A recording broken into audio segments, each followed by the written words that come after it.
George, can I say one thing real quick? Oh, yes, sir. Commissioner Rowland. I just want to make an introduction really quick. Miss Helen Hardman is here. She is a Dahlonega City Councilman, and I think she is on her way to Tifton and just stopped by, and I wanted to say we're glad to have you and glad you're here.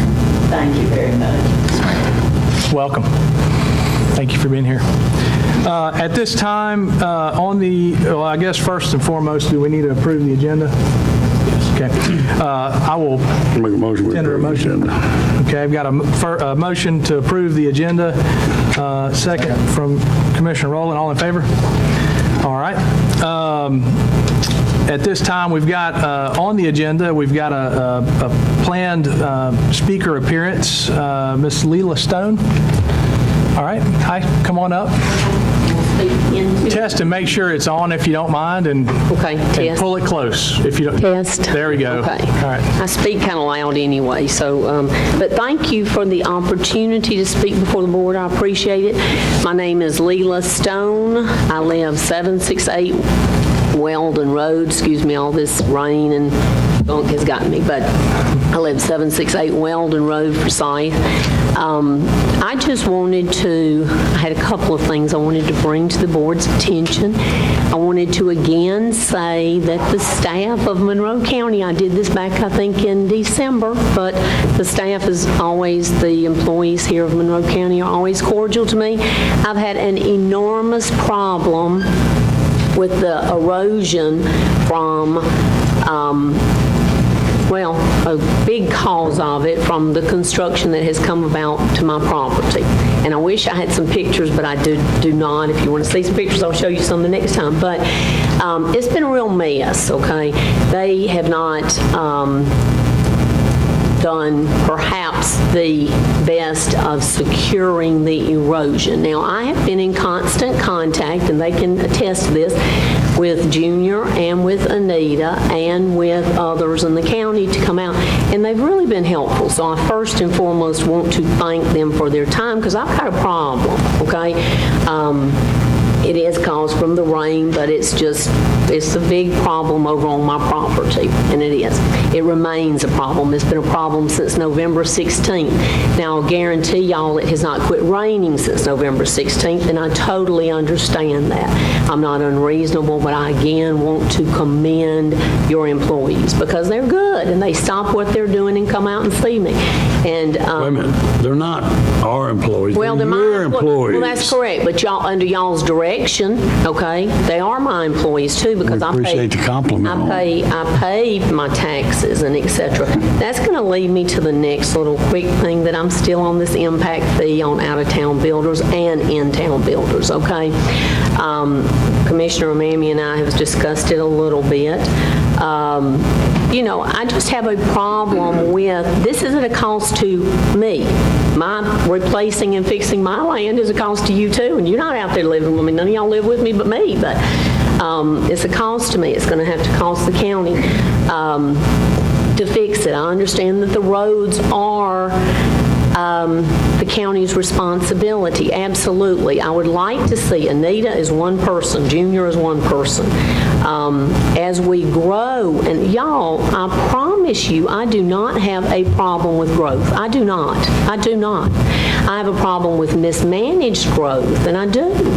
I think if we invite trouble, trouble's not going to be hard to be found and come. I just think that's the way it works. Our road, my road is, we discussed all this. It's gotten a lot of recent activity up and down the roads, caused some problems. Not just from the construction, but from what I want to call lookers maybe looking to see what the construction's leaving behind. Okay? That's causing some problems for the sheriff's department as well, I think. I see it, okay? And it's changing, and I'm not against changing, and I'm not, but I do want to employ or ask the board, and again, Anita, the planning and zoning is only one person there, but we do have things that are at our disposal. We have the Middle Georgia Commission, Regional Commission. We have the DOT studies. We have things like that before we just issue building permits, in my opinion, again, okay?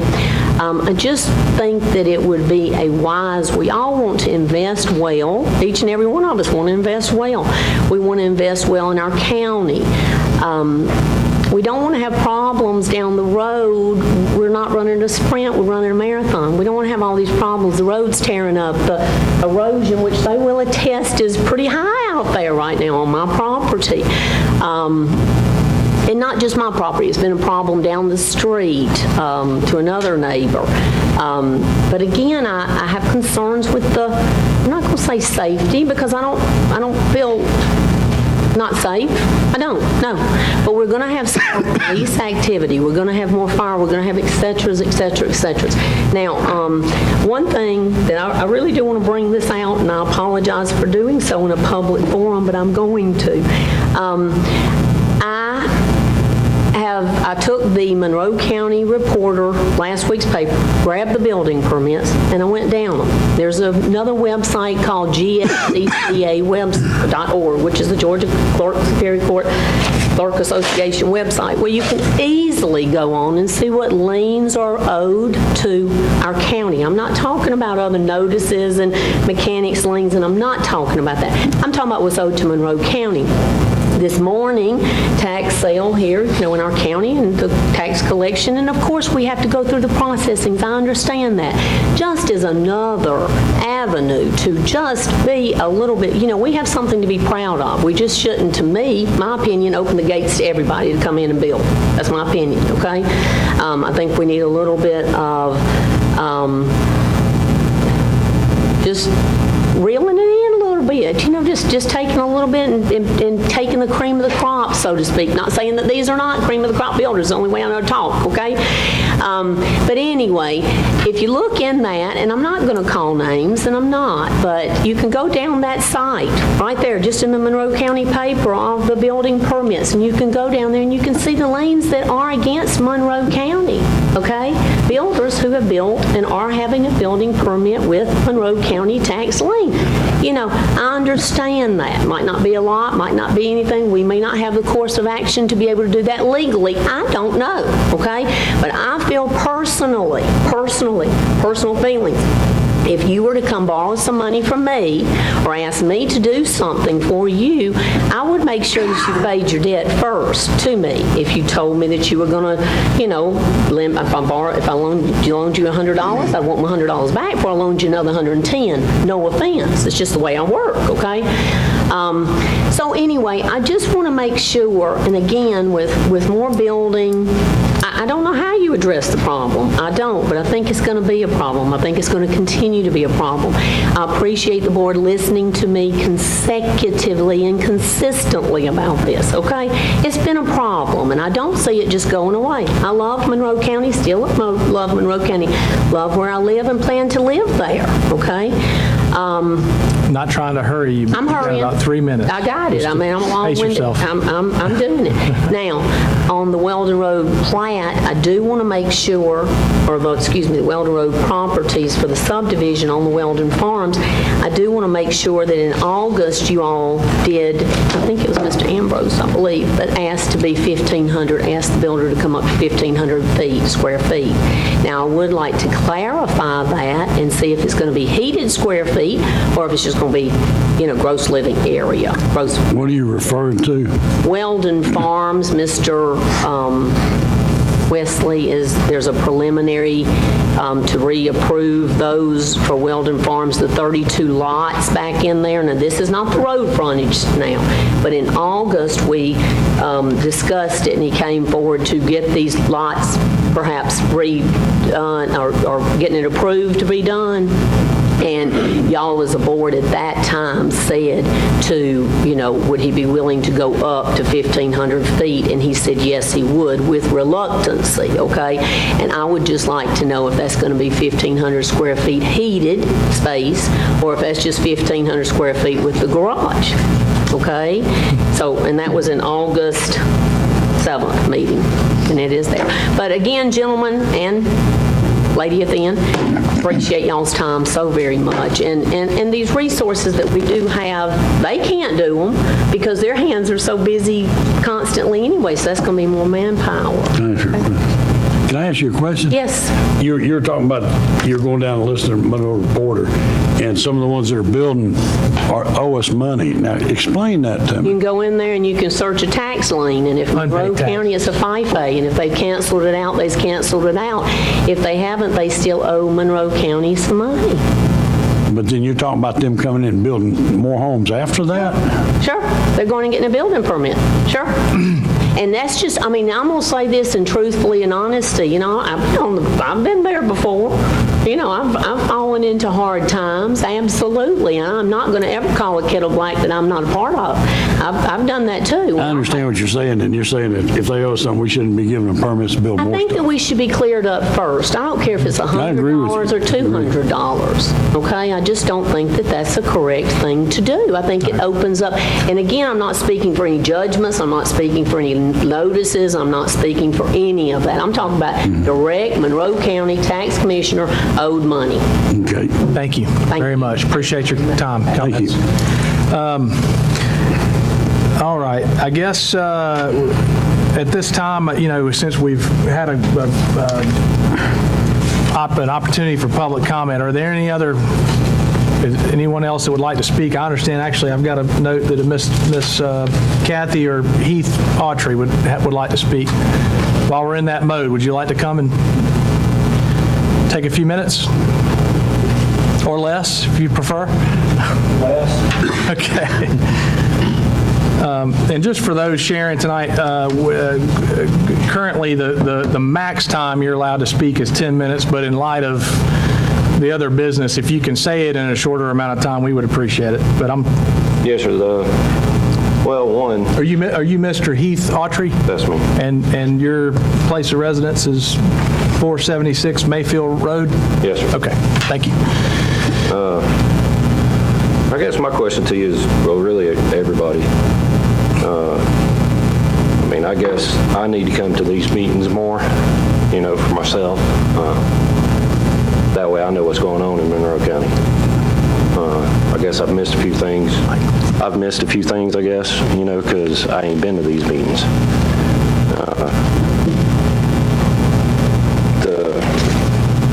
I guess it's Weldon Road, the planning and zoning ordinance amendment that y'all have Yes. for that builder.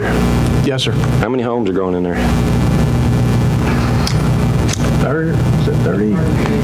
32, I think. How big are the lots? I'm sorry, this is not a question and answer. If you've got something you'd like to say, you got 10 minutes to say it, but we're not going to necessarily respond to your, You ain't got to respond? right, no, sir. This is my first meeting. That's Like I okay. said, No, I'm you're going to learn doing as we fine. go, but You're that's fine. If I welcome can't to do it. ask you, I'll find out how I get to ask you then. Well, we've got our zoning person is in the room, and they're So I just go to Anita on my own and ask her about it? yes, sir, typically, that's for those types of questions, absolutely. Now, it's coming back up tonight, so some of the information you're interested in may just happen to come back up in the this planned discussion for that item, but Okay. Generally, in this council, what are y'all responsible for? I mean, I know I ain't supposed to ask you a Conducting question, the but county business. county business, right?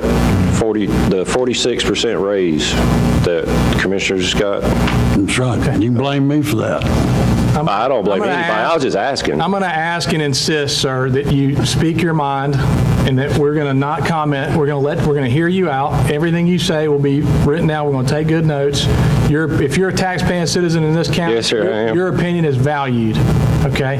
Well, I mean, I'm sure So I don't please know. go if- right ahead. Yeah, I mean, y'all may be due a raise. I have no idea. I mean, I don't know what you do. Like I said, it's my first meeting. I know I vote for y'all. I mean, but I guess if you ain't gonna answer my questions, I guess I'll have to get my answers and come back to you. How about that? Well, I don't mind answering them. It's just in this particular forum, Right. for those that are, like, say, on item 13 or 14, that are going to have to wait till we get to that, you know, it's just, if there are questions that are easily answered outside of the forum, we would appreciate going that route. All of us have public numbers that are easily accessible. I mean, you know, if you're welcome to call any of us, you're welcome to call the staff staff at the county for those types of questions. So we're not evading your questions. It's just the proper format for this is you say what you want to say and we listen. Well, I ain't got nothing else to say then, sir. Okay, very good, sir. Thank you. All right, any other public comments? Come on up. And please state your name and your residence, if you don't mind. Okay, I'm Kathy Altry, Pull it down a little bit more, Miss Kathy. All right. live at the same residence.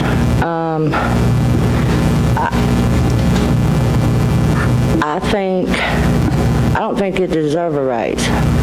I think that money can go to more security in our schools, a couple more security guards, cameras, metal detectors, road work,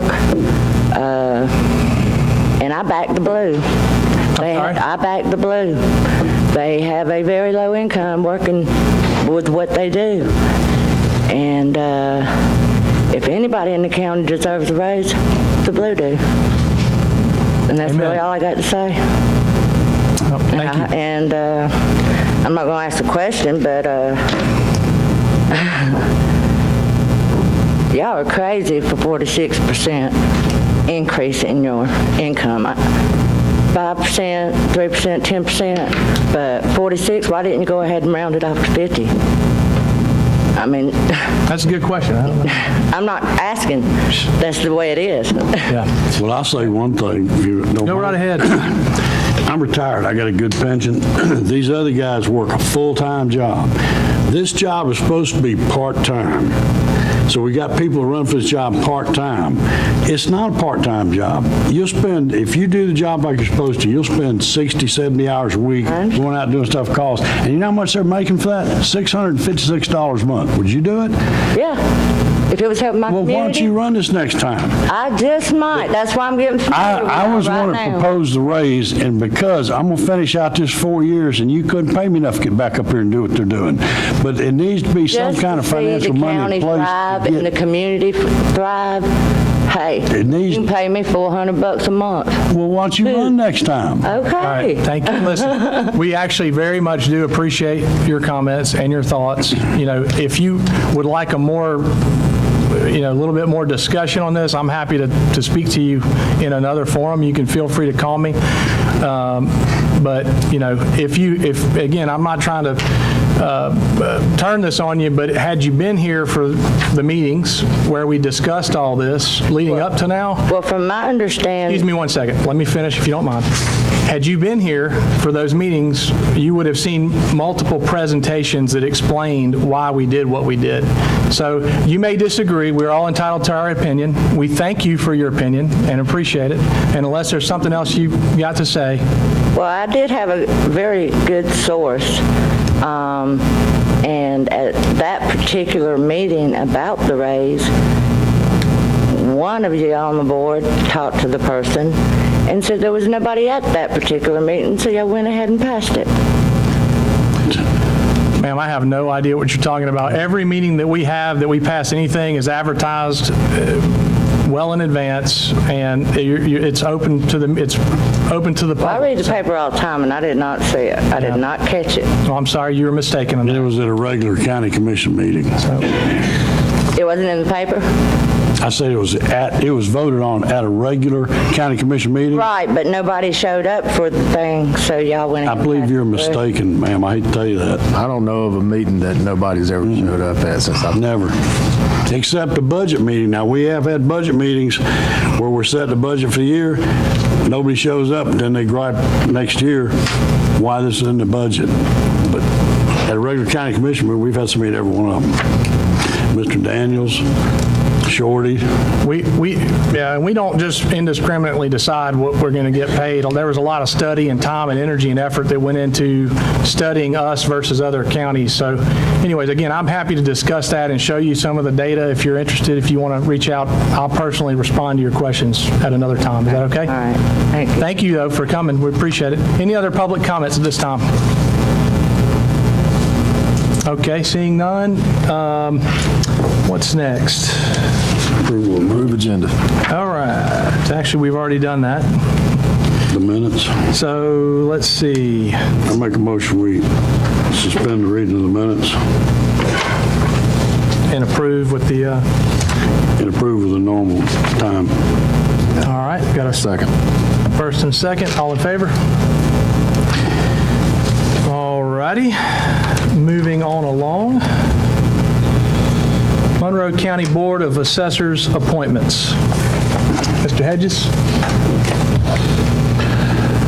We have documentation from the Board of Assessors that there needs to be appointments of Dennis Benson and Robert Solcombe Jr. Their terms are expiring. These are 3-year appointments.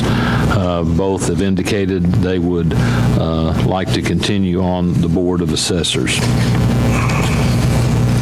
Mr. Vice Chairman? All right.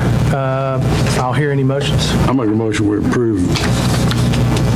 All right, motion approved in a second. Ambrose and Commissioner Rowland, all in favor? All right, that motion carries. Georgia, let's see, yeah, Georgia DOT road inventory correction.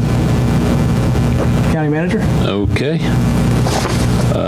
In looking at the road inventories, there were a number of roads listed that they were in the county, and they should be in the city of Forsyth or the city of Culloden. I want to thank Anita for pulling this together. The process is that you have to approve the change from the county to the municipality in an open meeting, and this is very much an open meeting.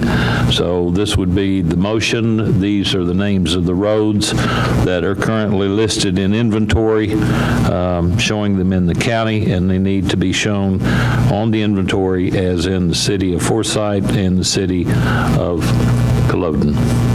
Mr. Vice Chairman? All right. Any questions or? Are you going to go into discussion on it? I'll make a motion, we approve. All right, I've got a motion to approve. Second.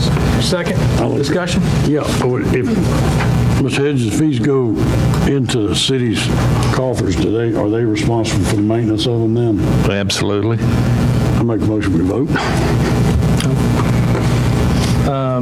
Anything else to consider with this? From any other implications, Ben, or anything we need to? It appears to me to be correcting the road list to the way it currently is. These roads are maintained by the city of Forsyth and the city of Culloden already. Yeah. Okay. So we're making a clerical correction of the DOT list. And like on Montpelier, they'd cover their part and we'd cover ours. I assume so. All right. Anita's nodding yes. Okay. Okay. Well, we've got a first and a second to approve as presented by, or on this list, dated January 11th from Anita Bice. Any other discussion? All right. All in favor? All right, that it passes. Let's see. Next on the list, board acceptance of Stillmont Way. Okay, again, Nita Bice, our planning and zoning officer, is in the process of updating and verifying the county-maintained road list, and she discovered that the board has not accepted this road as a county-maintained road. In your booklet, you have a map that shows where that is. There's a quitclaim deed also, but at the same time, our road superintendent, Junior Watts, inspected this road and discovered there's severe cracking in the asphalt, there's base failure, it needs shoulder repair, and the ditch checks installed. What that says is that this road is not up to county standards, and it will cost over $47,000 to bring it to standards. So at this time, it would be my recommendation to not accept this as a county road. Mr. Vice Chairman? If I may ask, was this a request of, I mean, who brought forth the request, or how was it I consider? think Anita just came upon it in doing, looking at the list of maintained roads. Okay, so just so we know both sides of this, should we not accept the road, what are the implications, or what does that leave us with? A non-maintained road, basically. That's private correct. road? That's correct. And the people that live on that road know it's a private road because And always. Junior is going out there before we had to clear out the ditch. It was on our part of the right of way. And they knew that it was a private road. I went out and inspected this road too, and I agree with the road superintendent and with the county manager on that one. Okay, I'll hear a motion. I make a motion we disapprove. All right, we got a motion, got a second from Commissioner Rowland. All in favor? All right, moving right along. Item number 6, Weldon Farms subdivision plat approval. And this is again, back to you, Jim. Well, this one's a new one for me. I have the plat here, heard some questions, so Anita, you want to help me on this one as to exactly what needs to be done? My understanding is you approve the plat, and then it goes back to the planning and zoning. Is that correct? No? What's come before the board tonight is the preliminary approval for Weldon Farms Phase. And I believe Carrie Swearingen is here also representing the developer. This plat was approved about 10 years ago. It's following basically the same lines as was approved then. It just stopped during the process.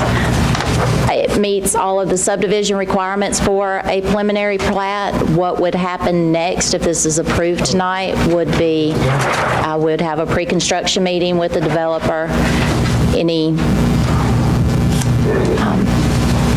Go over any construction plans. The utilities are in place, the road is in place, the water lines are in place.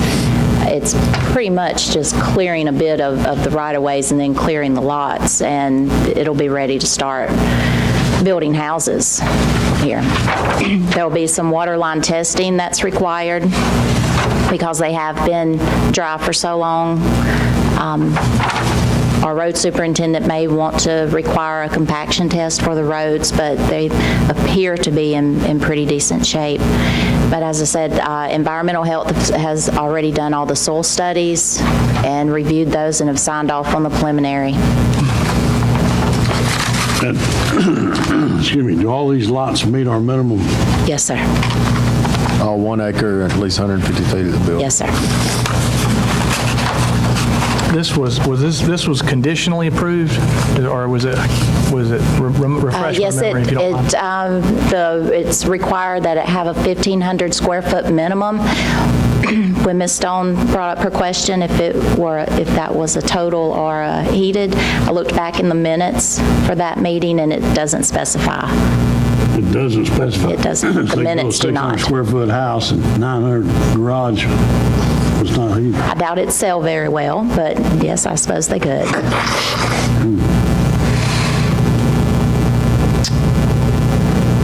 Well, that presents a little bit of a complicating factor. So what,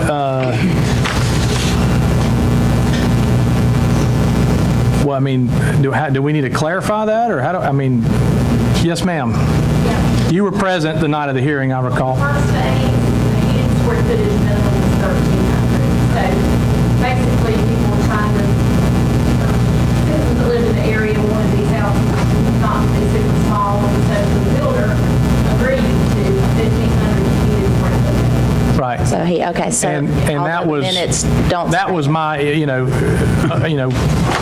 typically that's what you're looking at, not garage space or, Right. whatever. So, That and this is not a hearing, right? We're not hearing for it, yay and against. This is just the final plat approval. right. It meets subdivision requirements. Junior did, you're happy with the structure and the roads and everything? In Weldon Farm subdivision, I actually done a bunch of these on a while back, trying in. Normally, normally at this phase, there would not be roads Okay. and water lines. So all of that will come between the preliminary and the final plan. Oh, I got you. I got you. So once they've done the checklist, it'll come back, final approval? final. Gotcha. Okay.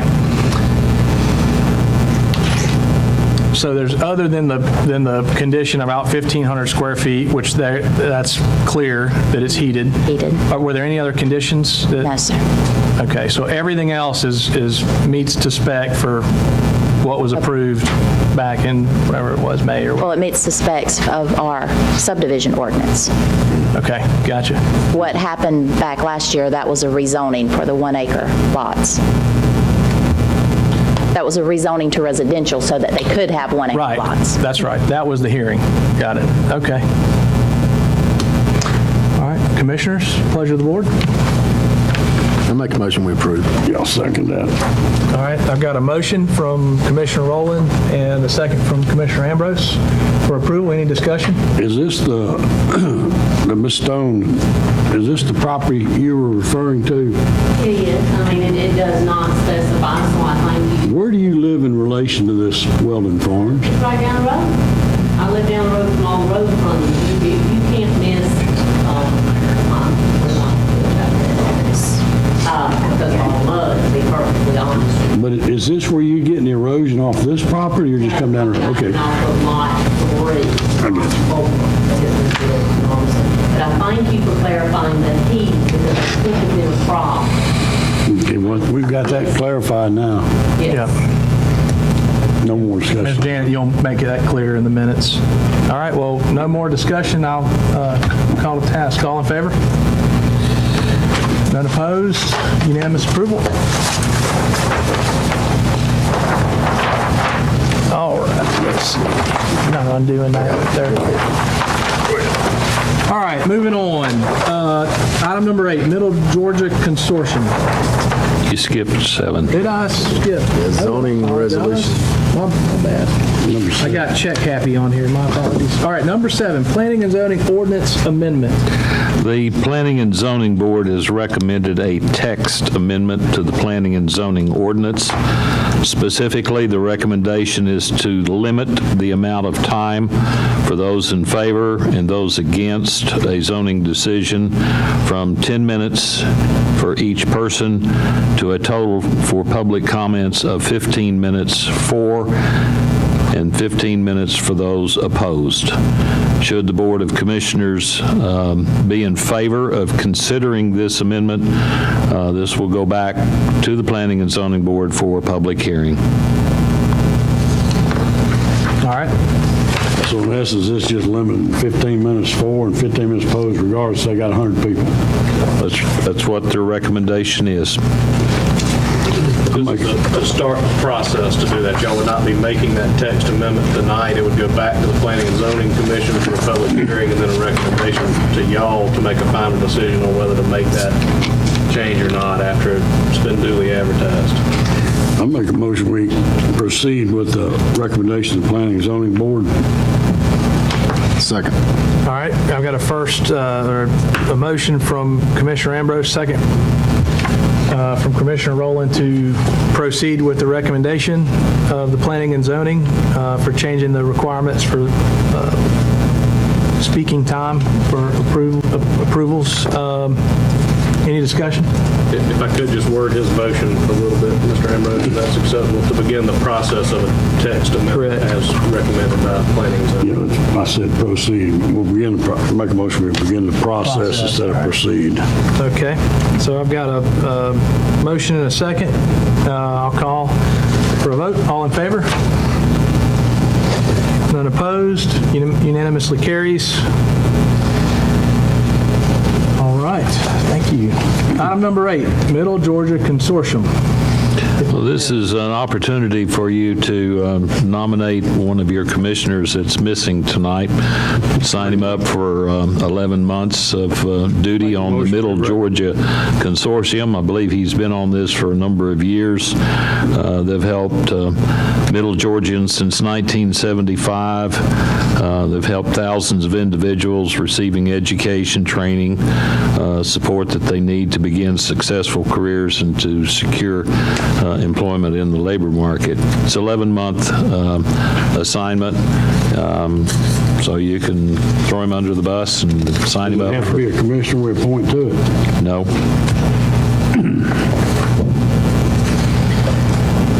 Do you have any, has anybody spoken with Larry? Is he happy to stay on it? He's happy to stay on it. I recommend I make a motion we appoint Mr. Tapley to it. Does he want to be on it? No second. Are you serious? Yeah. I'll teach him to come. All right, I've got a motion to appoint Chairman Tapley to this board. Do I hear a second? Motion fails for lack of a second. I make a motion that we reappoint Commissioner Evans. I'll second that. All right, all in favor? All right, that was your comedic relief, ladies and gentlemen, for the evening, hopefully.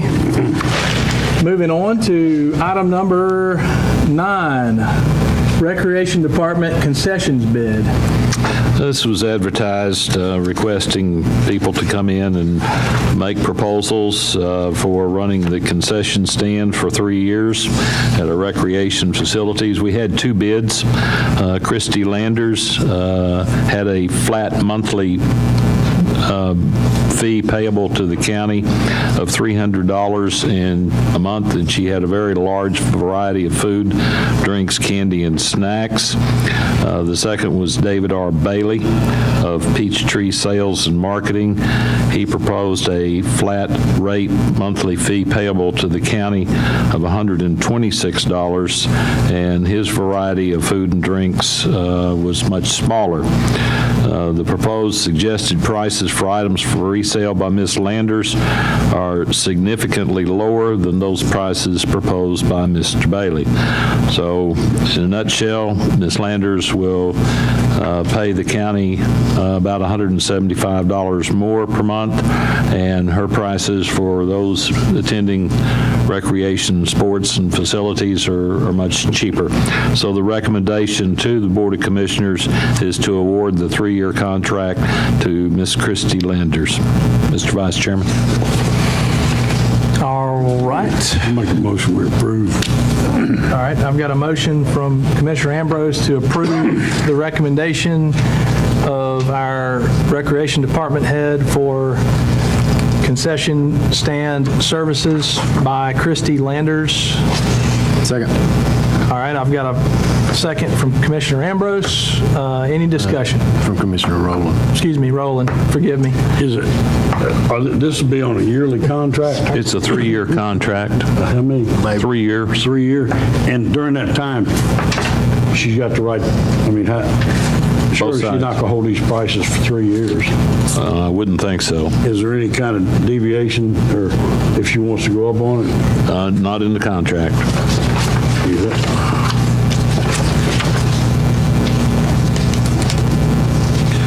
So obviously, anytime we can save the county money, I'm all in favor of that.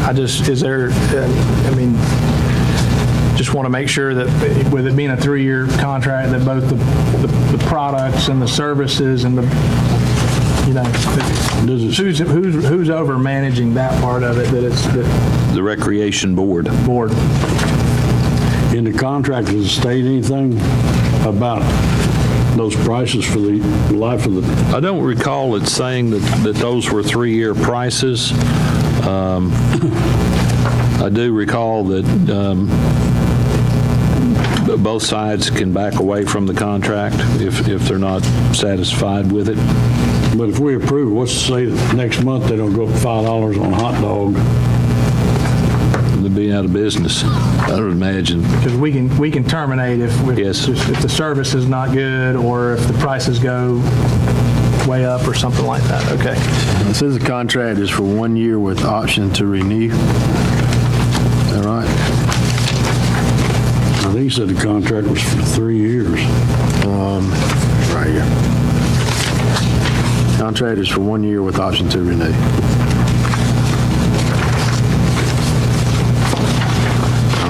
pages on the page. All right, well, we've got a first and a second. Any other discussion? Any other questions, anything else? Yeah, I see what he's talking about. The one-year agreement with option to renew for 2 additional one-year terms. So I mean, you can terminate at the end of a year, or can you, I think we've had the same vendor for a few years. In the event that things just went south quick, not to say they will, I obviously hope they won't. This is good to know either way, but what's the...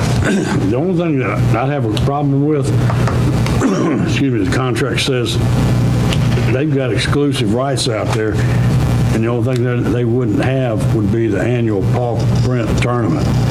So that means if we have any kind of special event out there, regardless of what it is, they'd be the vendor for it. I don't like that part of the term.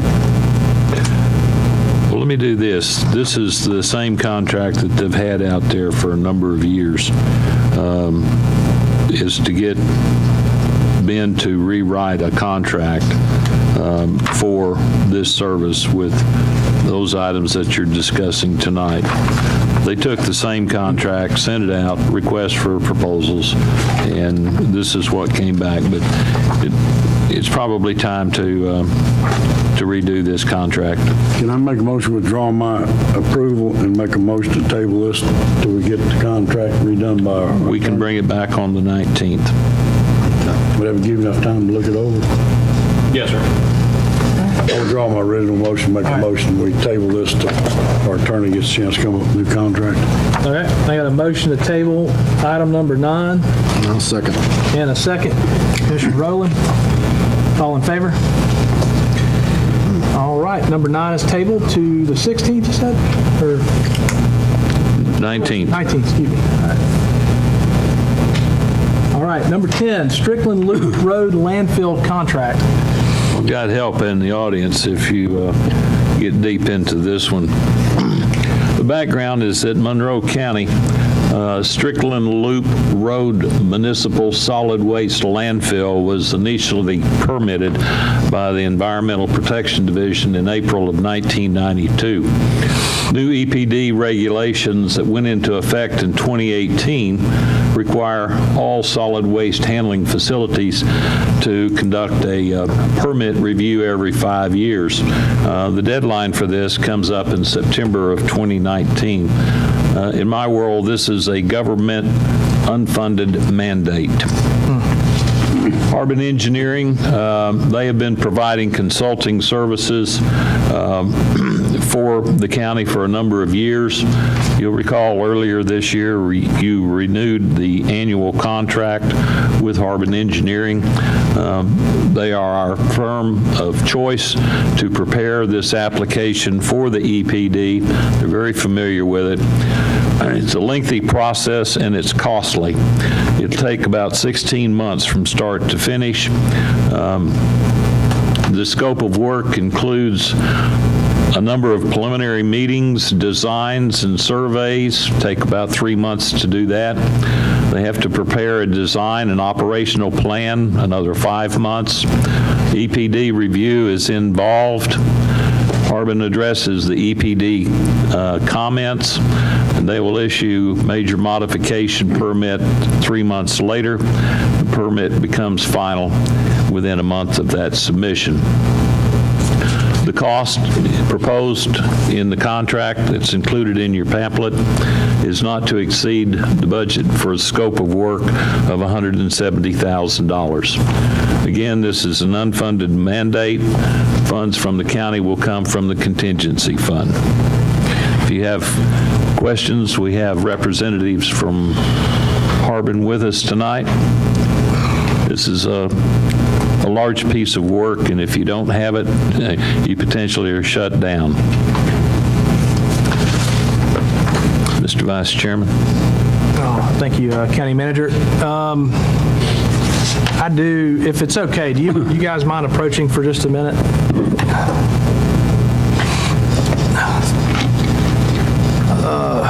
Having absolutely no background in engineering whatsoever, And for the benefit of myself and also this group and also many citizens who have no idea what you plan to do for up to $170,000, do you mind putting some meat on the bone, giving us some detail about what exactly goes into this, help us understand this number and what we can expect over 16 months of contract? Sure, we'd be glad to. And speak into the mic real good if you don't mind. Sure. First off, to reiterate, this design for the permit is required by EPD, and it's due to regulations that were passed in July 2018. And so, as was stated, the last approved permit for the facility was 1992. To our knowledge, there's no available electronic documents available for the facility. In addition to that, over the 27 years since it was permitted, there's been a number of minor modifications to the plans, as well as revisions to the rules and regulations for solid waste management in the state of Georgia, and that apply to the site. Plus, in addition to that, since it's been operating, there's been a number of on-site conditions that have changed too. So what this project will do is take the hand-drawn set of drawings and plans prepared in early 90s, incorporate all the minor modifications that were made, bring those plans up to the current requirements of EPD and EPA's regulations for solid waste management and environmental monitoring for the site, and provide the associated details and calculations to plan for the future use of the facility, using that as a basis for using the original permit and design as a basis for that, but all the while updating those calculations and design to prepare for the, I believe it's 40 to 50-year life of the facility as it's currently permitted. Now, we would additionally propose, since you're updating your plan, to also include a major modification in this. And that is a vertical expansion of the facility that would maximize the available volume in the currently constructed area and area to be constructed. That way you get the most bang for your buck and most value out of the cost you put into the facility. We've got some options available to do that. And lastly, there's conditions of the site that require specific addressing due to historical operations that we'll also discuss with county staff and present those for decisions as necessary to continue to be able to operate the site and use it most efficiently. Thank you. I'll just add to that, again, the 170 is a budget, and we like to make sure that we give you a budget that we know we're not going to exceed, and more than likely will come in significantly lower than that budget. But this is a new change in the rules. EPD, this is y'all are the first wave. There's actually 5 waves, and they took the oldest sites first because they knew we were going to take. It's almost like creating a brand new set of plans. That's what we have to do to make it work. And then 2, as Curtis said, doing the vertical expansion, all that means is that we're not moving the boundaries of the landfill or anything. We're taking advantage of the agreement that was made when the site was permitted with adjacent property owners not to go above a certain elevation. We'll still honor that, not going above that elevation. We want to make sure we go up to that elevation so that you can get the space that you need out there. Right now, we're building this landfill as it is, one cell at a time, and every time you build a cell, it's a pretty high capital cost. By filling up a little bit higher in the areas we've already constructed, that's already been constructed by the county, we can extend at least 16 months of holding off on that capital expenditure, which will help save some money. And then we're going to look at any way else that we can in improving the design with, you think about it, if you bought a car in 1992 and you were still driving it, it's likely you've had to make some changes and do a lot of work, maybe put an engine or two in it and maybe a transmission, that kind of thing. That's what you've got in this situation. And so that's what has to happen. Plus, we've got some waste out there that was placed out there that we have to deal with that it's not a bad waste, it's just concrete. But we've got to deal with it where it's at. And so we'll have the opportunity to work on that and several other things. So it is complex. It is a large investment for the county, and we will honor that investment by doing the very best that we can and spend that money as if it was our own. And so we're very, very conscious of that. And we will keep you updated if we, in the critical path of designing, find something that we need to talk to y'all about or bring to your attention for part of the redesign on this. But we'll be glad to answer any other questions you may have.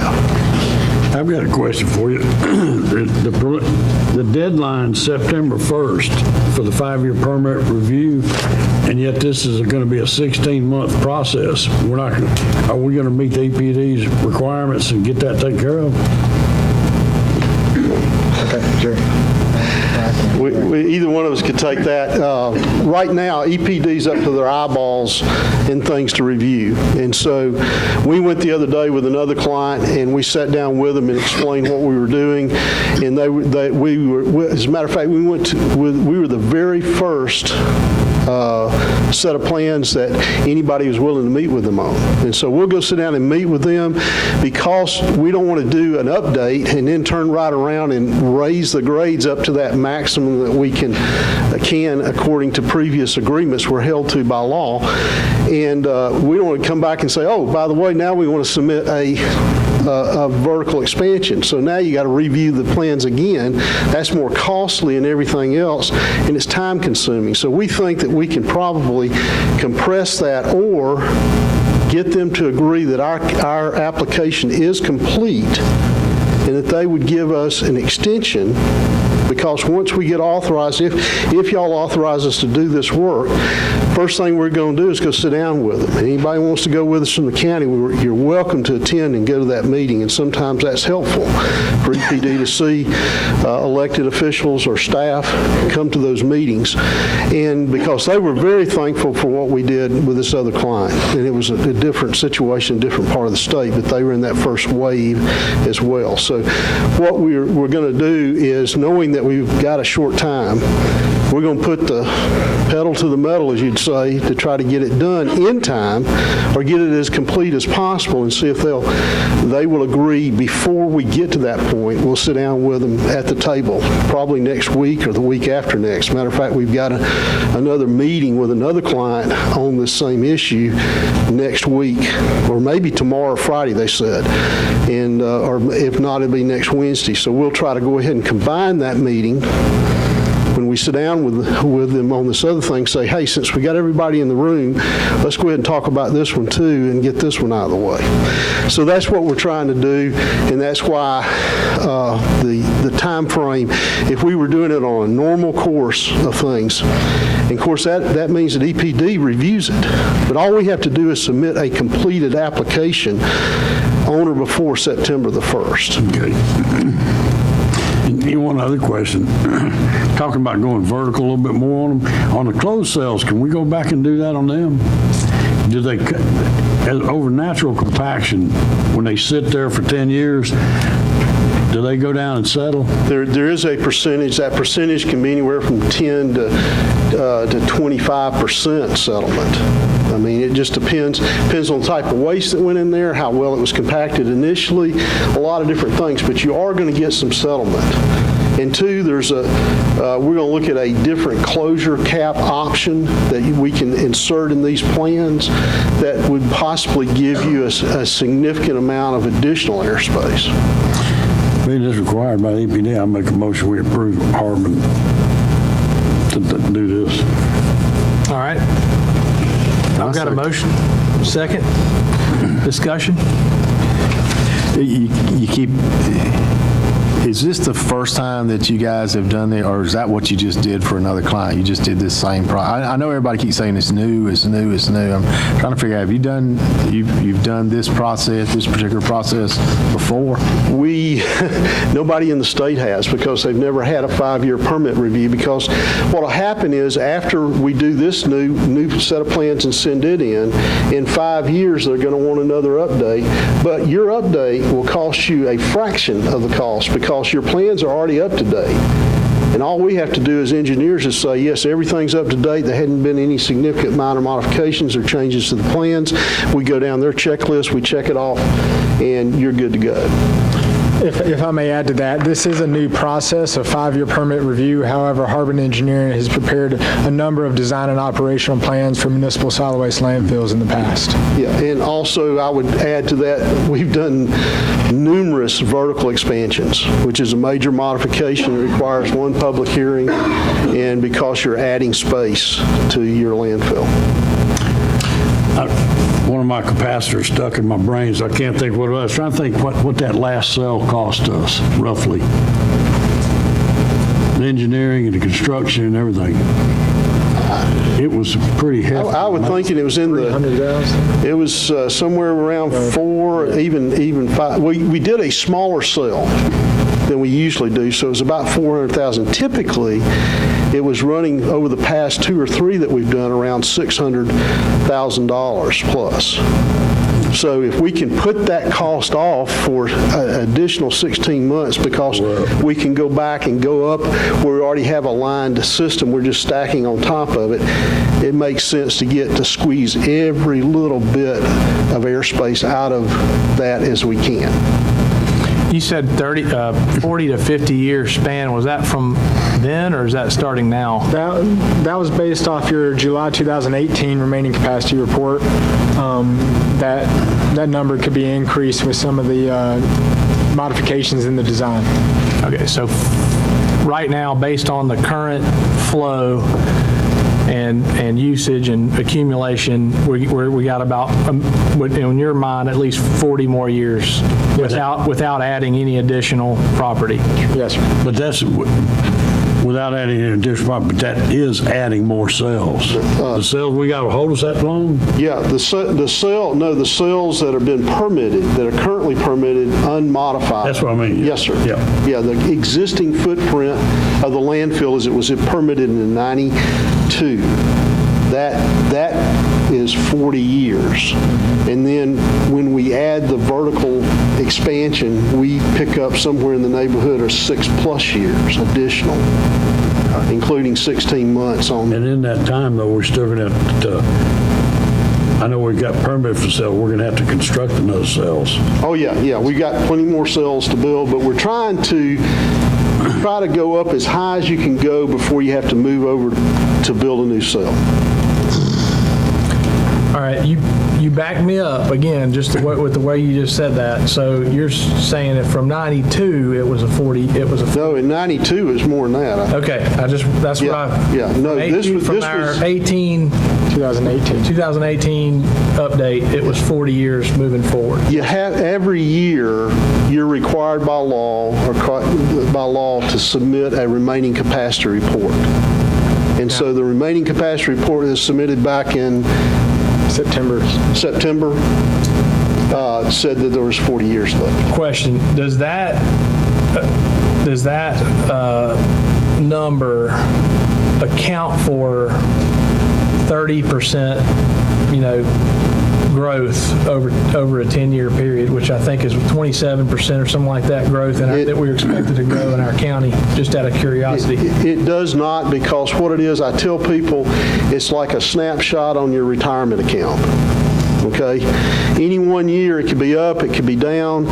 Remaining capacity is controlled by how many tons of waste come into a facility each year. So we've had this past time, we've had a lot of construction demolition waste that came in from all the housing and building and everything that's going on, which is great for the county. It comes in, it consumes airspace though. I tell people, your landfill's like a trash can. I got somebody that comes by my house and picks mine up. And when we used to have all 6 children at home, they would at times see Daddy up standing in the thing, jumping up and down on it, trying to mash it down. And so that's why you want to compact it as well as possible. You want to eliminate things going in the landfill by recycling, reuse, those kind of things, a reduction of waste. You want to try to do it, like I said, by the best compaction possible. That's why, y'all went to, I think, a larger compactor, and the staff, has been doing a good job compacting out there. And so that, and then too, you do get a little settlement along the way, which helps you too. Last question, just for Ben. As far as approving a contract of this size, are we, given that we've been in a contractual relationship with this firm, are we within our guidelines for rehiring them for this project without, You are, it's professional services. okay, good. All right, any other questions? Eddie? No, just try to keep it as low as you can. We will. You got 170 minutes. Hearing no further questions, we got a motion and a second to approve up to $170,000 for the scope of work described this evening by Harbin Engineering. Without any further questions, I'll call for the vote. All in favor? All right. We appreciate it very much, gentlemen. Thank you. Thank you. Please keep, anytime y'all are billing us, very detailed, Oh, we will. just so we know what we're getting for our money. You get billed every month, detailed description of the work done that month, and the accounting of the hours for each employee added up, as well as any other expenses that we have. Thank you, gentlemen. Appreciate it. Okay. Let's see. Item number 11, front-end loader backhoe purchase. Jim. Well, we might have a little bit more humor later on. Public Works, front-end loader, and a backhoe. I want to remind the board that in the last 2 meetings, I've pointed out the amount of splosh money that's available, where we are on the 2010, 2012, 2014 bonds. That money was specifically provided by the voters for certain items, and included in that was some money for Public Works to buy some heavy equipment. We currently own 3 front-end loader backhoes. We have a Caterpillar 420 that's about 6 years old. It's in very good condition. We have a John Deere 3110. It's worn out completely, has a lot of leaks, and we inherited a John Deere 3110 from the water department, and it's good for parts only or to be surplused. The experts in the back of the room. We went out and we looked at a Caterpillar Model 416 F2. The price tag is $91,368. At the time I did this slide, it was a 22-week delivery time, but I believe they've shortened that. Is that correct, Junior? To about 10 or 12 weeks. We looked at a JCB3CX-15 Super. Price tag is $91,855. Downside on this machine is that the only service available is over in the Savannah area. And lastly, we looked at a Chase 580N EP. Price tag is $79,500. What would Junior say? Nothing runs like a John Deere with a cat on its backside. Funds are included in the 2014 splosh, and the recommendation from myself and Public Works is that we go with the Caterpillar. And those funds are available in 2014 splosh funds. Mr. Vice Chairman. I missed that one slide. Could you back up?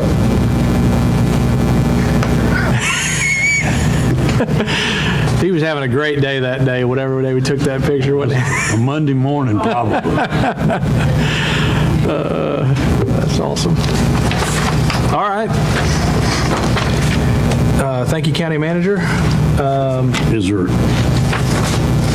any recommendation on which ones to buy? Caterpillar Model 416F2 HRC. I make a motion to approve. I've got a motion to approve it from Commissioner Ambrose, You got a second? and I've got a second from Commissioner Rowland. Any further discussion? What's the warranty on this, Junior? I've got paperwork at the shop, it's far better than others. And any service is actually 20 miles down the road. Okay. Where is that? Yancey? Yeah. Oh, yes.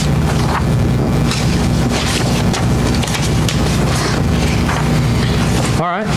Without any further questions, I'll call for a vote. All in favor? All opposed? None?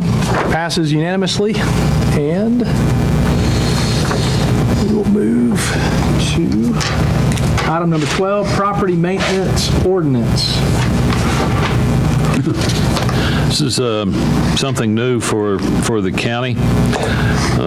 We have a code enforcement. I think he's sitting in the back of the room. We need some tools for his toolbox, and one of those is House Bill 381. I'll explain a little bit about that.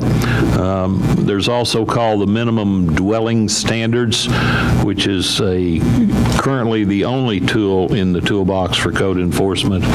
And if you so desire, we'll put property maintenance ordinance to it. House Bill 381 was passed by the General Assembly in the last session. Comes effective May 1st of this year, and it does some classification on abandoned mobile homes as whether they're derelict or intact for the purpose of disposal or the creation of liens. This is for the owner where those mobile homes might be located.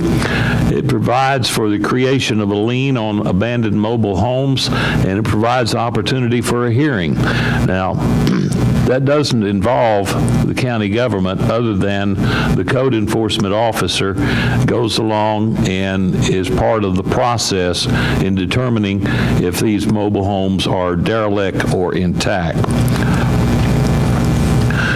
What's being proposed tonight in this property maintenance ordinance, see if I can get this right, Counselor.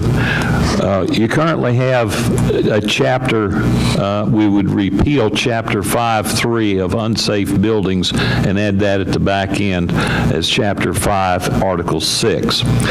Code enforcement in this ordinance is vested with the law enforcement powers necessary for issuing charges and prosecuting persons charged with violating this ordinance.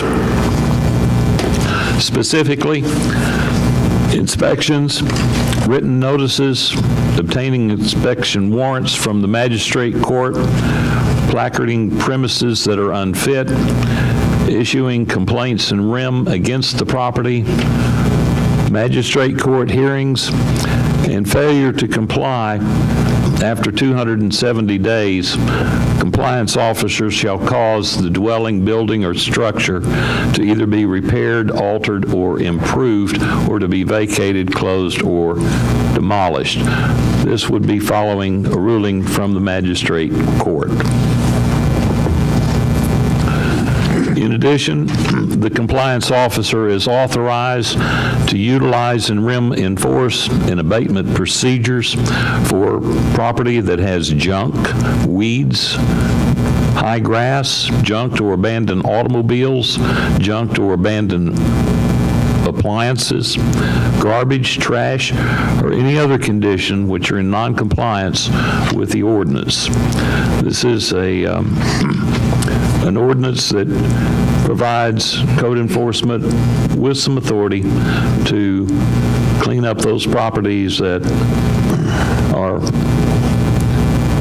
eyesights. I hope you've taken the time to read this. It's a rather lengthy ordinance. I'll turn it over to you, Mr. Vice Chairman, see if I can answer any questions. And I've got my attorney who's also gone through this ordinance as well. Commissioners? The one up at the very front where they passed the one, H. Bill 381, they're providing for the creation of mobile homes that are derelict, disposed of, or abandoned. Now, does that also apply to houses too, doesn't it? No, House Bill 381 is just for mobile homes. So back here in this one that we're going to adopt,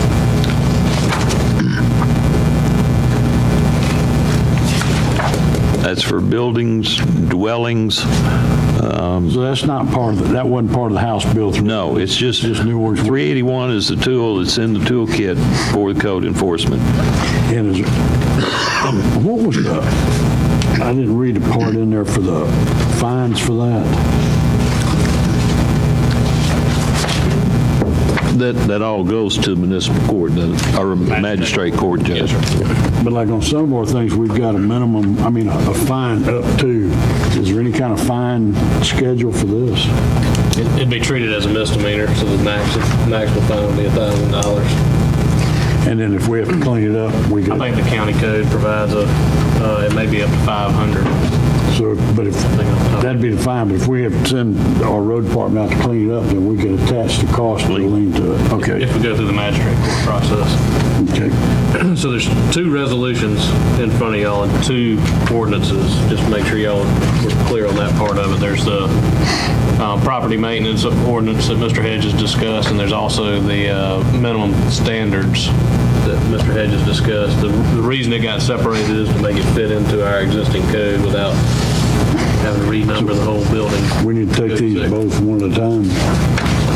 Or you can do them together. You have this one, and if this is approved, then There you go. You got them separated, so. you're just renumbering it, is all you're doing. I make a motion we approve the property maintenance ordinance and in that same approval for the minimum standards ordinance. I'm going to second for discussion. I did read it. I took some time to read it last night, and while there is no doubt in my mind that there are areas, places in this county that we really need to clean up. I have no question about it. But when I read some of the things in here, I've got some concerns. I don't mind telling you. One thing, just in particular, one of the things is abandoned automobiles. Well, a vehicle without a current tag on it is an abandoned automobile. And, that may work at River Forest, but it don't work down there in Samara. We've got, everybody's got vehicles that, that may just be work vehicles around the house, and I've got some concerns about that. When I read into I want everybody to, to have good conditions to live in. But some of the things went pretty deep, as in what temperature your hot water heater is at. It's 120 degrees. That gets a little more in depth, and I just wonder if this county wants to go that far in depth. Those are the concerns I have. Those are a couple of the concerns that I had. I just see in a lot of our rural areas that it's not that we're bad people. We just probably don't comply with a lot of these things. I think George would pretty well, because your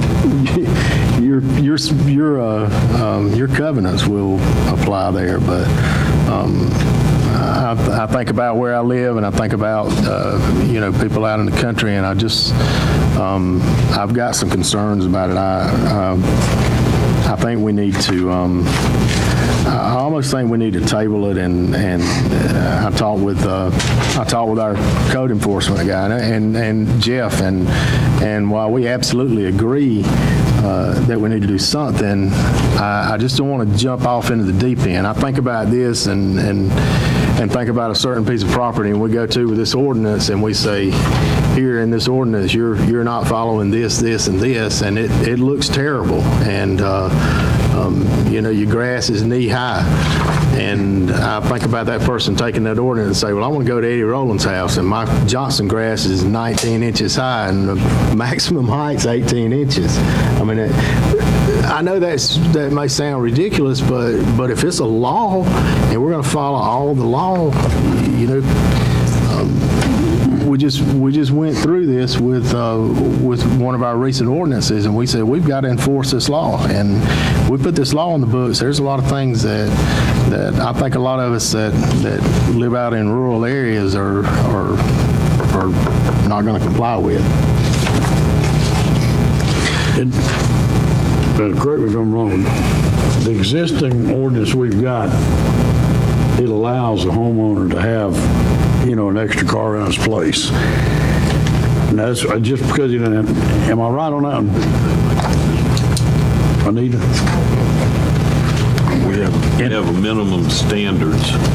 But would this change it, because it had it before in there where, say for example, Eddie's got a 57 Chevrolet he's rebuilding. He doesn't have a tag on it. He's not insurance on it, but it does allow him to have that car to rebuild. I think we had that in that previous ordinance where they could have a vehicle like that. So it's not going to, but what's killing us, we got these places got 15, 20 abandoned cars that run these homemade junkyards and trash piling up everywhere. And Jeff will go out and give them a warning. I mean, we got to give him some teeth. Otherwise, this place is just getting junked up. Well, and I tend to agree with that. I think that, most municipalities of our size, Ben, correct me if I'm wrong, have something similar in place, for code enforcement. And I think the main point of this is that there's a lot of low-hanging fruit out there that, I mean, you can say what you want to say, but I mean, there are some folks that have literally zero regard for their neighbors when it comes to the presentation of their own property. And, it does affect, and there's several places in my district where, it really does affect the prosperity of the entire area. And sometimes it's just a handful of, situations. So I don't think there's any, I don't think there's any intent to, go on a tirade and go crazy with it. It's just that we have issues where residents in parts of the county are complaining. In my opinion, they have a right to complain, and they have some justification by it. So, if we ask him to go and there's a difference in politely asking somebody to fix something, which Jeff does a great job of the first time, but at some point, there's got to be some kind of consequence, or else, here he is again. Let's, I mean, it's a mockery, and it makes it. I don't know, Jeff. I don't want to speak for you, but it would be very frustrating if it were me, and if you had a thought or two you wanted to share, I'd be. Well, basically, common sense has got to be used in this situation. I'm not going out to the measure tape, measure somebody's grass.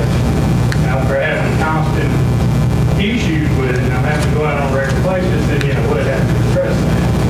But junk vehicles is my main complaint. I get these calls daily. And I do understand Mr. Rowland aspect of it. I've got 8 cars in my yard.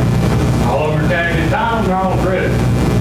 But, it does get, I'm sure my neighbors are like, why do they have all this vehicles? But there's a difference between that and one that's up on blocks. Or just sitting there with no tag. Yeah. That's right. Yeah. That's different. I mean, those, obviously, it's true. I'm going to fix that vehicle. It's free. So we need to be gone. So that's what we're trying to do. And me going up saying, hey, you don't have a tag on this vehicle, it's free going up through it. And them charging $35 at the tag office to go get one, is not get the job. So we just need something a little more deep. Most of the people that I deal with comply usually when it's weak. And I'm willing to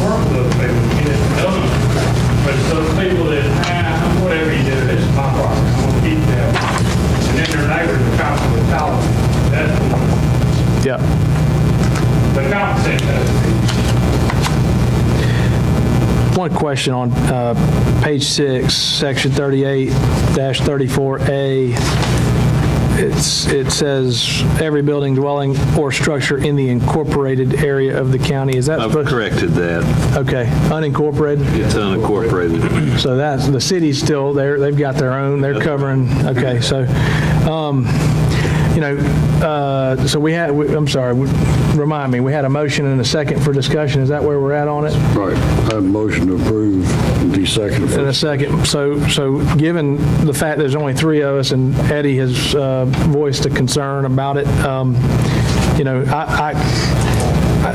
I could be convinced to, take a 2-week, snooze on this unless we feel like there's, and reread it, make sure there's no other concerns. There are a couple things I'd like to see added to it. This doesn't address it, but the EMC and the power companies going out now, changing a lot of these lights people have in their yards.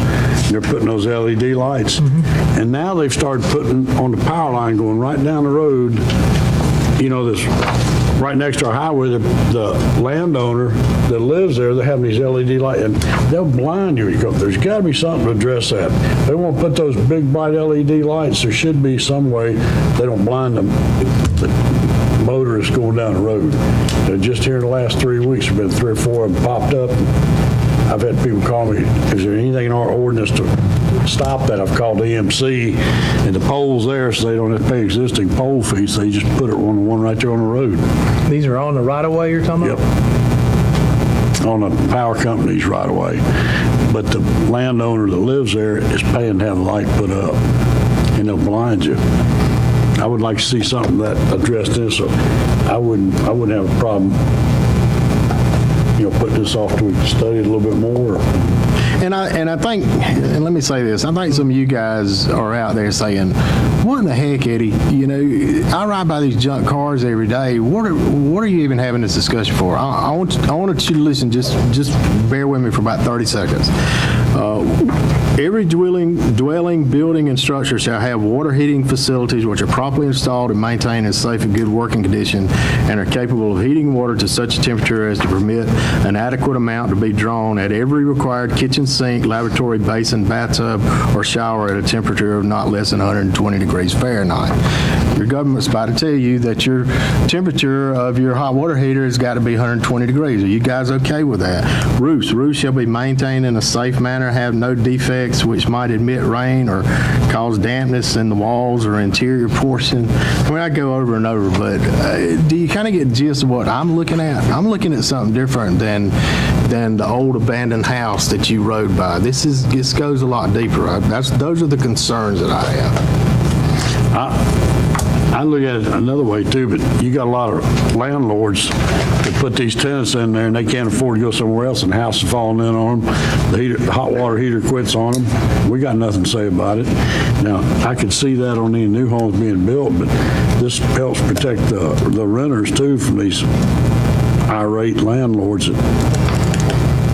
Yeah. Low rent. Yep. I think it's necessary. I mean, is it, why don't we table it and give us time to reread it and give Ben some more feedback? Maybe, I agree. That's a very specific rule. At the same time, there's bound to be a reason why someone felt the need to get pretty specific on that. I'd like to withdraw my motion to approve it. Just Make a request we table it for further discussion. All right, I got a motion to table, item number 12. Second. I've got a second to table. Any other further discussion? Hearing none. All in favor? Item number 12 has been tabled. Number 13, 5 below road maintenance.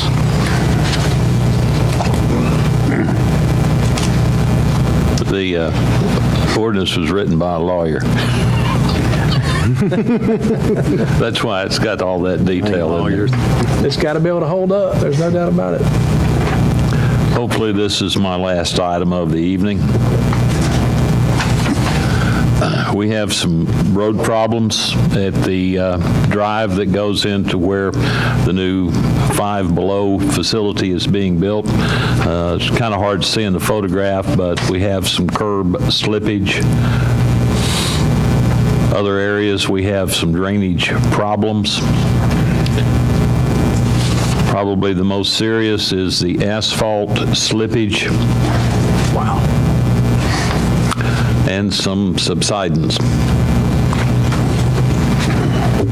The way forward, these deteriorations are going to continue when they become operational, which I understand is around the 1st of April. The long-term solution is going to be to replace this asphalt. A lot of it is downhill, and with those large semi-trailer trucks coming through hot weather, putting on their brakes, you're going to get more of this. So Junior's working on the back of the envelope cost is what it would take to replace all that asphalt with concrete.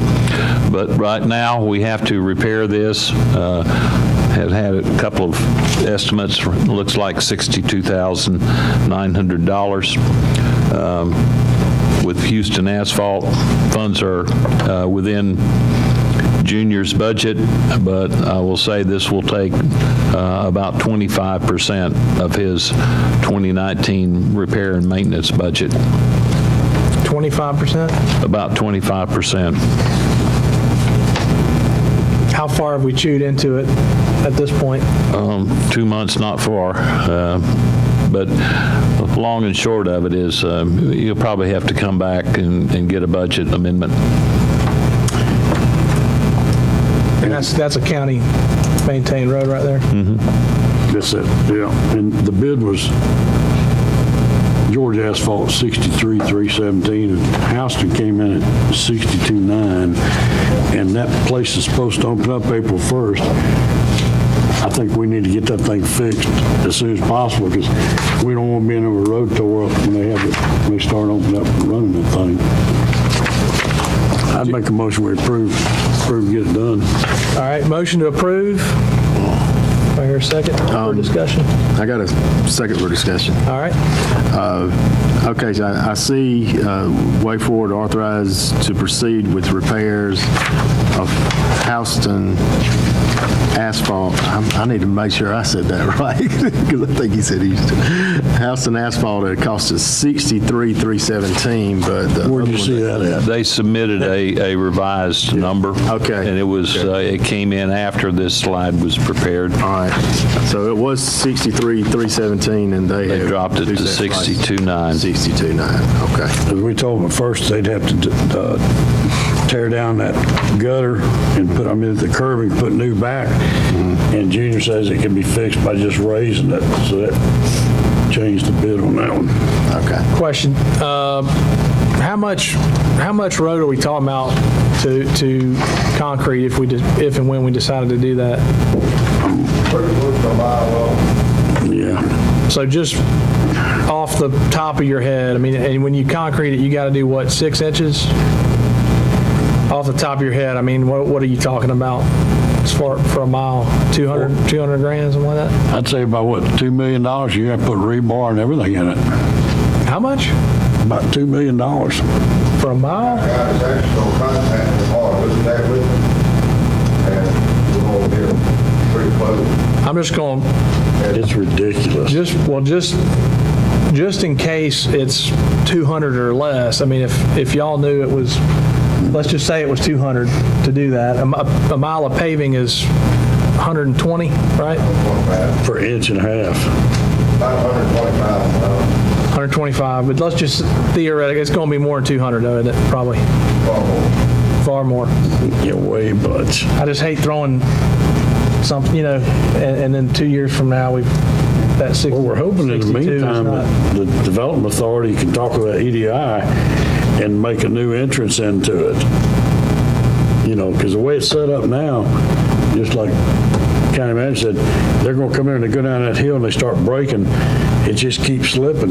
But if we could make a new entrance into it and make more of a level entrance into it and start out from scratch, making a new one in there, we'd probably be better off. It's possible from the east side, from where the road currently is. So a whole mile is Got to cover the whole place. a whole mile of it is weakened and deteriorated, or is it just a section? Portions of it. I'm sorry, I can't hear. Yeah, it's Just portions. Portions, but it's here and there and going down, so, The entire mile goes all the way to the cul-de-sac, right? Yeah, and there's not anything built there yet, but eventually we hope soon that it will be. Yeah. And I'm sure they're going to want a good road, and they're going to be bringing a bunch of, I'm just glad it's coming out of your district budget, not mine. think twice, baby. Did you read it? so we think there'll be another entrance and another road potentially, which would alleviate a lot of the daily use on this one. Therefore, a Band-Aid may be the best way to handle this. Okay, I get it. Any other discussion? Yeah, I mean, if he doesn't have money, we're gonna have to take it out of, what, the contingency, emergency fund or something, because he can't afford on his budget to keep that place up. I know that. Well, I think that's what the plan, where's the money coming from for this? Out of Junior's budget, Out of Junior's budget. his operational budget, And we will have to do a budget amendment at some point because we're going to eat up his budget pretty quick. probably. So it's not coming out of District 2, it's coming out of, For the record, this is called Logistics Center Parkway. That's what the recommendation is. Should be included in the motion to do the road repairs on Logistics Center Parkway. All right, well, I've got a motion and a second. Any further discussion? Hearing none, I'll call the question. All in favor? None opposed? All righty. Item number 14, railroad crossing. This is a last-minute item that came in.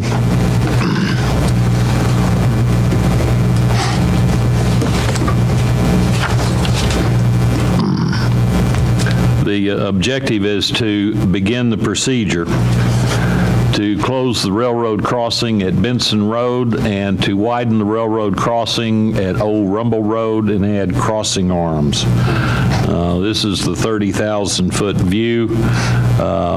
Up here at the top is the Benson Road crossing, and just about where the 41 is the Old Rumble Road crossing.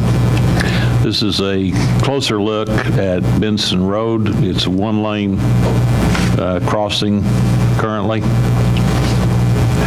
Then down 41 on Old Rumble Road, the actual crossing is here. The goal is to widen and put crossing arms. This is Old Rumble Road. To begin the processing, we'd go back through planning and zoning. If you want to begin this, they would have to post that there would be a public hearing. Signs would be at the railroad crossings. They would also be on the inside and outside of this building. Public hearing would be held. All written records of oral and written comments are required during that public hearing. After the public hearing, you must wait at least 5 days before there could be a vote by this board. Mr. Vice Chairman? Okay, go ahead, man. This was on our planning or zoning, I mean, a hearing was on this a year, 2 years ago. I forget when it was, but we misadvertised which crossings it were, so we had to table it and get rid of it. And the reason this is that the one that closes, it's real narrow and it's got those deep drop-offs. DOT recommends closing it too. And because you've got less than a quarter of a mile up, you've got Bun Road with crossing gates and arms there. And in doing so, if they close that one, they'll take the Old Rumble Road crossing and widen it a lot more wide, I mean, wider than what it is now, plus put arms and bells on that one. Is that the one you can't hardly get a trailer over? It's got a Well, little bit the of... one at Benson Road, no, you can't get a trailer with that one, but it's got, both these are little narrow crossings, and if you make a right turn into it, and you're not careful, your rear axle's dropping down about a 5-foot hole. And just no other way to fix the crossing. Yeah, once you cross it, I mean, it's an up and down, so once you're committed, you got to go. It's a danger. I actually talked to one of the neighbors yesterday, and he's probably one that uses those as well. He's concerned about his daughter using it. So I think some of the neighbors themselves that I have talked to are interested in doing this. And if there's any because there was a question, the reason that we're going back through this, and correct me if I'm wrong, and John, you can recall this, we actually went through this, prepared to go through this procedure before, but the sign was placed on Wrong crossing. The sign is going to be placed on both of these, right, Jim? And if you're not sure what Benson Road and Old Rumble Road is, just ride down 41, and the state puts these signs up when you're preparing to get to this road, and it says Benson Road, it says Old Rumble Road. The people down there call it something different, but just go by what's on the sign on 41. And I think on the first time we did it, that railroad goes by a crossing number, not by name. And we had the signs in the right place, but had the wrong numbers on one of the signs. Yeah, I was telling someone it was Benson Road, and they said, no, it's Charlie Benson Road. I said, okay, well, it's what's on the sign on 41. That's the best I can describe it. All right. Any motions? I'll make a motion we proceed with the process. All right. I've got a motion to proceed with the process for closure Of Benson Road of the and widen. Charlie Benson or Benson Road, whichever one you decide to call it. And so we've got a motion. And widen the one at Old Rumble Road and add crossing gates to it. Okay. That's a condition that we'll have to deal with the DOT on, right? They're funding all that, aren't they? No, if we approve it, they're going to. They're going to do it. They're going to do it. It won't be with the DOT, it'll be with the railroad. Railroad, thank you. All right. All right, so I've got a motion. Do I have a second? Yes. All right, second. Any other discussion? All right, without, all in favor? Motion carries. All right. Item number 15, slaughterhouse minutes clarification. Jim? It's actually, Commissioner. Okay. Okay.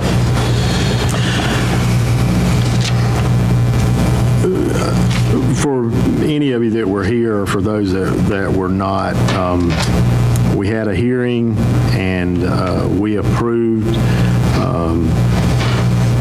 the slaughterhouse on 42 with conditions. Those conditions were written at about midnight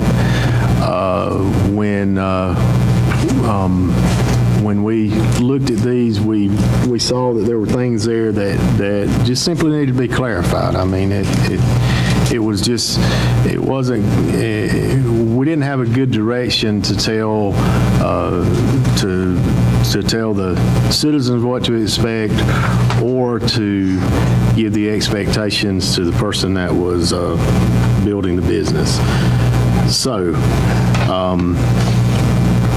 I was charged with sitting down and listening to the audio tape of the meeting. I did not listen to the entire meeting, but I listened to the portion that related to the conditions at the end of the meeting when we were setting the conditions, and I did go back and listen to something. But what I did was just wrote here, and what we have is my understanding of the conditional uses for the processing facility. And I want to go over those one by one, and there's one of them that I'm going to skip, and I'm going to come back, and we're going to have we're going to talk about this really quick. But anyway, let me, as best I can say, is there anything else I need to say before I go ahead and go through this? I was kind of charged with this. I mean, it was kind of I think it's probably appropriate just to mention that it's not uncommon for a board to revise minutes based on the reality of what happened during a meeting. That's not uncommon. Ben, do you have any thoughts on that or anything to specify? I know you can't speak to this particular issue. Well, it's just like when we approve the minutes, we always put in there with stated time to go back correct, because a lot of times they're printed up, there'll be a mistaken way they're printed or written up, and when we catch it, we change it. Yeah. But anyway, so. And unfortunately, it's been kind of a battle because I say kind of a battle. It's always been nice to be able to pick up the phone and call Ben and ask this and ask that, but he had to recuse himself from this, so I didn't quite have that crutch. But anyway, without further ado, let me go through this. No retail sales of processed product shall be allowed on the site. Next, all beef processed shall be USDA inspected. The processing facility shall